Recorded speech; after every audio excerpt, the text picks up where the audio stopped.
मैं पांचाल नरेश द्रुपद हस्तिनापुर के विरुद्ध युद्ध का शंखनाद करता है। धृष्टद्युम्न, पांचाल के सबसे घातक अस्त्र को प्रस्तुत करने का समय आ गया है।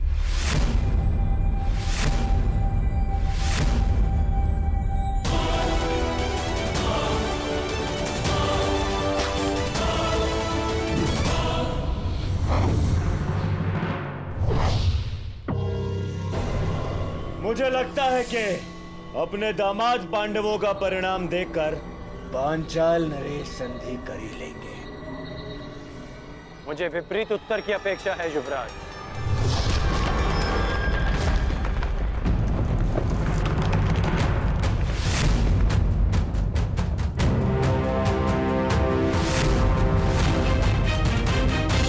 पांचाल नरेश का उत्तर आ गया युवराज।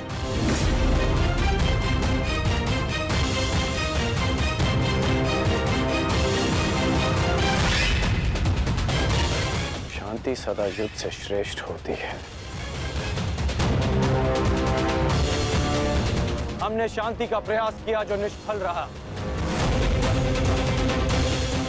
अब शांति का अपमान करने का फल पांचाल नरेश को चुकाना होगा।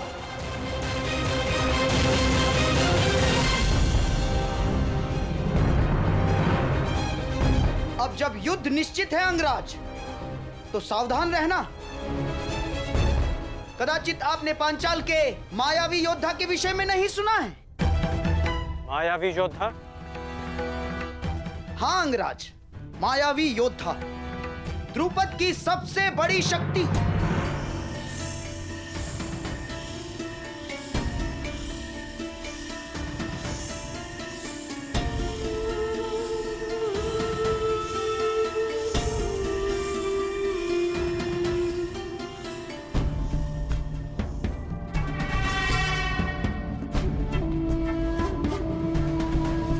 हस्तिनापुर ने पांचाल पर आक्रमण कर दिया है और इस समय पांचाल की ढाल तुम हो।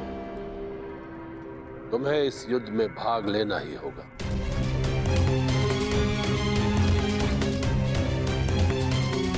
गहरे काले वस्त्रों में योद्धा नहीं, अंधकार है वो।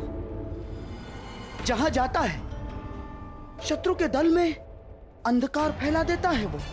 तो फिर आज इस अंधकार का भी अंत होगा गांधार नरेश। सामान्य योद्धा नहीं है वो अंगराज। उसकी उपस्थिति मात्र से शत्रु योद्धाओं में पराजय का भय बैठ जाता है। शत्रु के चैतन्य को अंधकार में बदल देता है वो। उसका मुख आज तक किसी ने नहीं देखा अंगराज।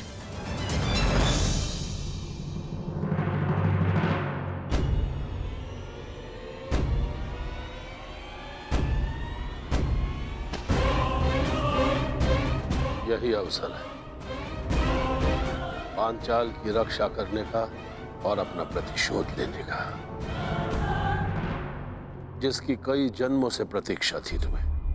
यदि इस युद्ध में हस्तिनापुर पराजित हुआ तो वो आएगा, वो अवश्य आएगा जिसकी तुम्हें प्रतीक्षा है। उसके सामने आते ही शत्रु के मुख से साहस उतर जाता है और भय का अंधकार छा जाता है अंगराज।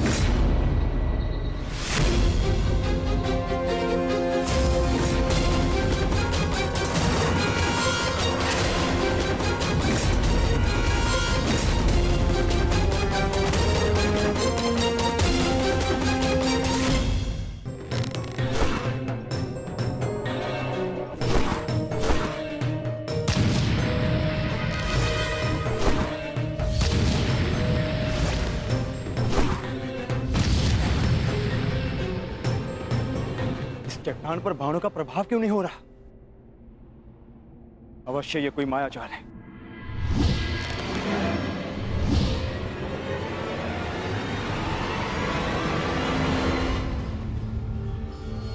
मैं तुम्हें चेतावनी देता हूं, मुझे युद्ध के लिए विवश मत करो।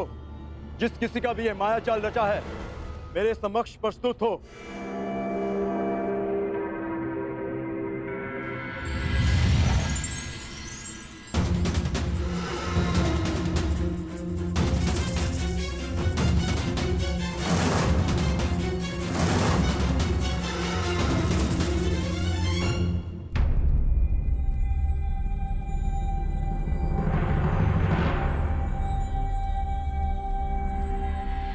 तो हस्तिनापुर ने पंचाल पर आक्रमण कर ही दिया। यदि हस्तिनापुर की सेना आई है तो वो भी जरूर आएगा, वो जिसकी मुझे वर्षों से प्रतीक्षा है। आप युद्ध कीजिए। हस्तिनापुर को अंधकार के गर्त में पहुंचाने के लिए आपका योद्धा उचित समय पर प्रस्तुत हो जाएगा।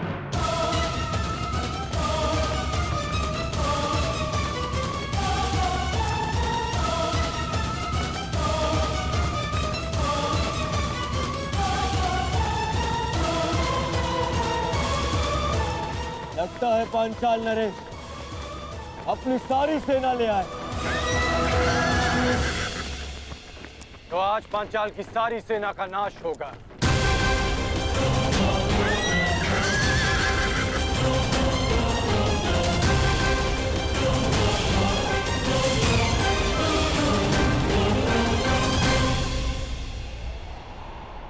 द्रुपद कोई विकट व्यूह रच रहा है अंगराज। विकट नहीं, महाविकट व्यू गांधार नरेश।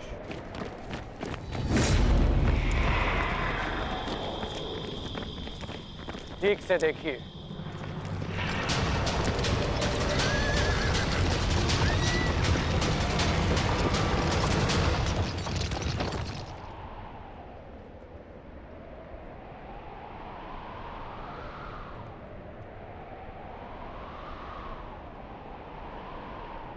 पूंछ की ओर से सेना का प्रवाह आगे होगा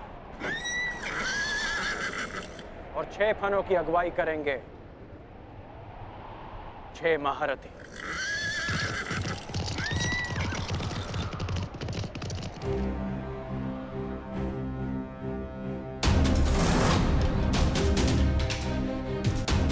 ये शेषनाग व्यू रच रहे हैं।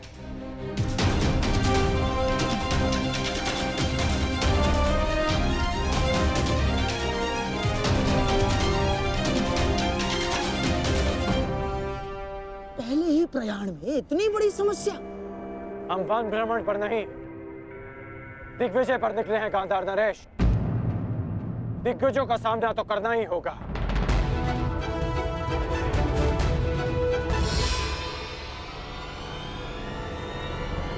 व्यू रचना।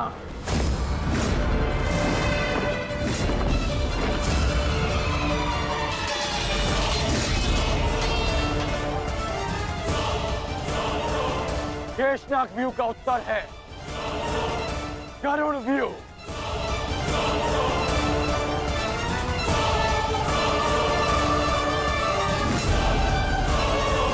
जिस प्रकार नागों का दमन गरुड़ करते हैं,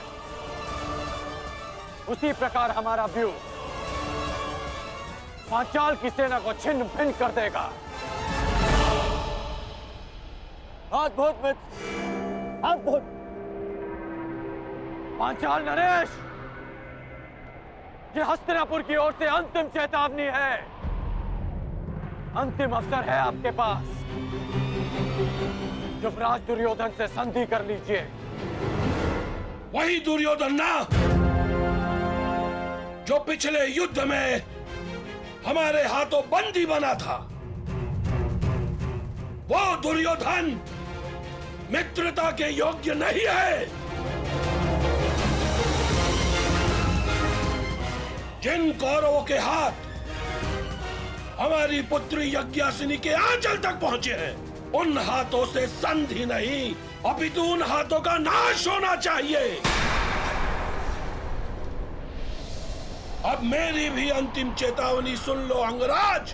तुम्हारा भला इसी में है कि लौट जाओ, अन्यथा जिस प्रकार चक्की में चने के साथ धुन भी पीसी जाती है, उसी प्रकार इस दुर्योधन के साथ तुम्हारा भी नाश होगा।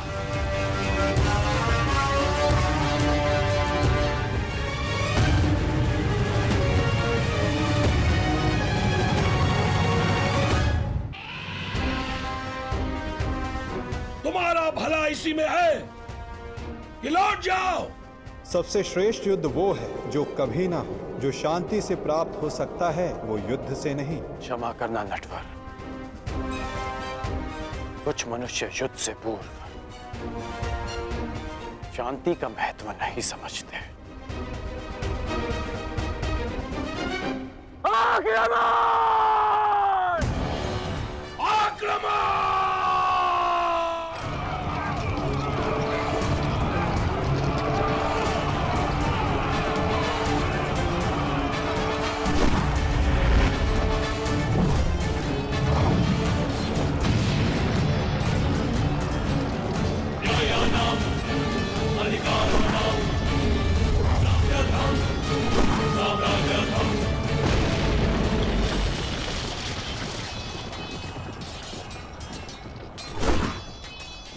आज मैं और मेरा पुत्र इसी रणभूमि में द्रौपदी के अपमान का प्रतिशोध लेंगे। आज पांचाल की पांचों नदियां कौरव सेना के नाश की साक्षी बनेगी।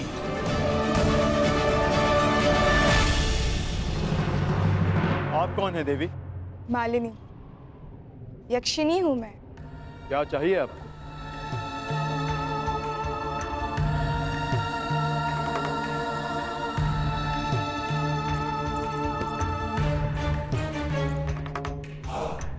तुम्हारा प्रेम, जब से तुम्हें देखा है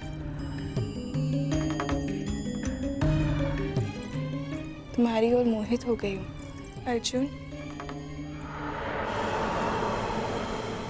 तुम जैसा ही एक वीर पुत्र चाहिए। मुझे स्वीकार करो। क्षमा चाहता हूँ, मैंने ब्रह्मचर्य व्रत लिया है।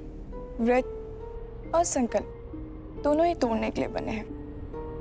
विश्वामित्र ने भी मेनका के लिए अपनी तपस्या तोड़ दी थी। तुम भी तोड़ दो मेरे लिए। नहीं देवी, जब तक मैं पशुपत अस्त्र प्राप्त नहीं कर लेता, मैं अपनी प्रतिज्ञा से बंधा हूं। और जब तक तुम मेरी कामना नहीं पूरी कर देते, तब तक तुम इसी गुहा में बंद रहोगे। मुझे प्रहार के लिए विवश मत कीजिए।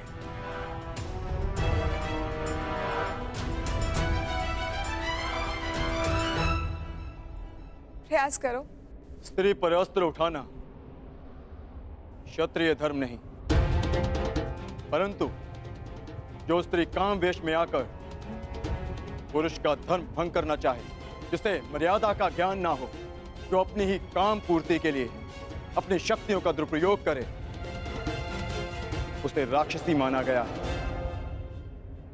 और एक राक्षसी पर अस्त्र उठाना क्षत्रिय धर्म है। सावधान!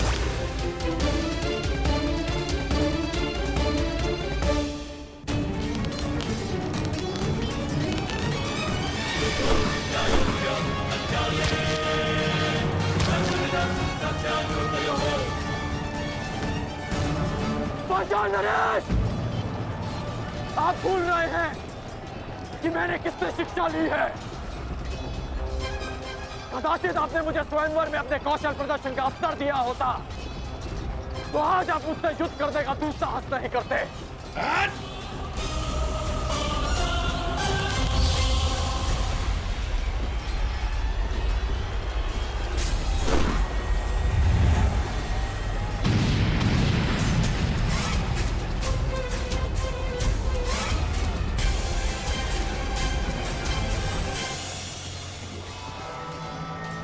सुनीर में और बाण शेष हैं या समाप्त हो गए पांचाल नरेश?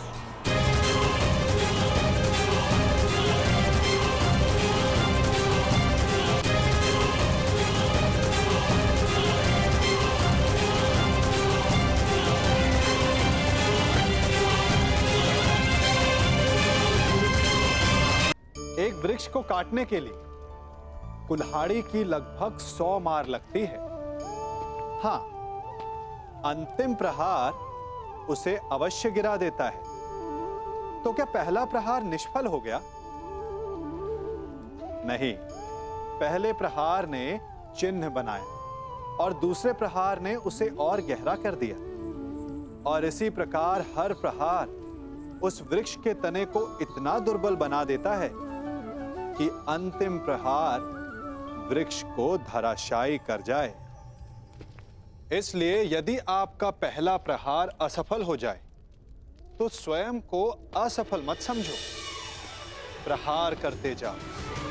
अर्थात सफलता के लिए फल की कामना ना करें। हमें अपना कर्म करते रहना चाहिए। स्वर्ण को भी कुंदन बनने के लिए ताप सहना होता है।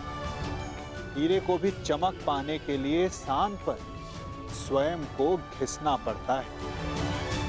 इसीलिए यदि सफलता की चमक चाहिए तो परिश्रम करना पड़ेगा और कठिनाइयों का ताप सहना होगा।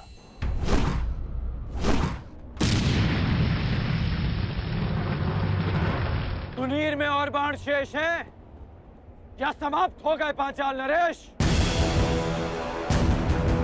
सम्राट, एक बात तो माननी पड़ेगी, तुम्हारे इस मित्र कर्ण का कोई तोड़ नहीं। ना कर्ण का कोई सामना कर सकता है तो वो केवल अर्जुन है। परंतु पता नहीं पशुपतास्त्र की यात्रा में अब वो किस मोड़ पर होगा।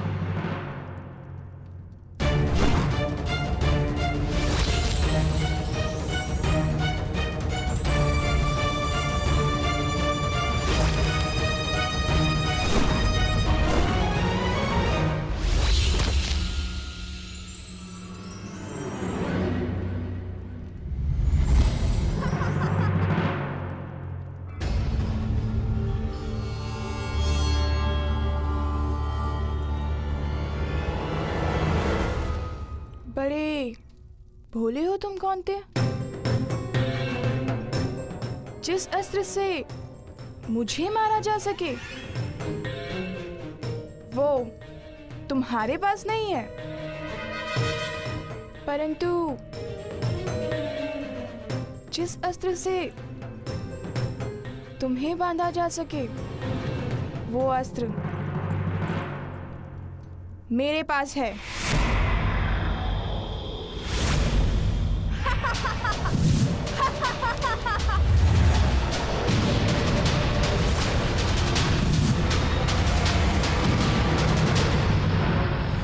साधारण नारी नहीं हूं मैं, यक्षिणी हूं, वरदान प्राप्त यक्षिणी।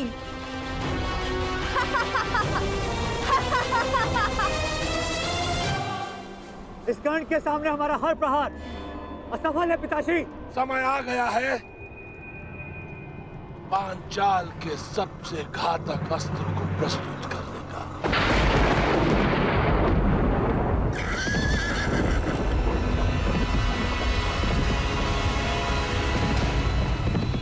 अब भी समय है पांचाल नरेश, हस्तिनापुर की अधीनता स्वीकार कर लो।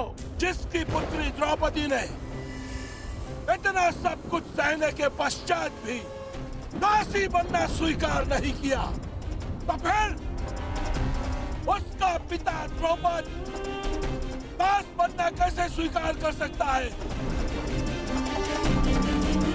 पांचाल नरेश द्रौपद का सर कट सकता है परंतु झुक नहीं सकता।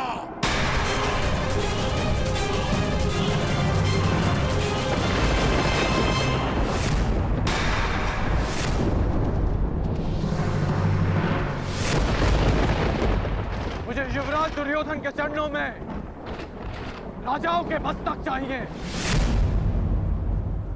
झुके हुए मिले तो उत्तम, अन्यथा कटे ही सही।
कैसा अंधकार है,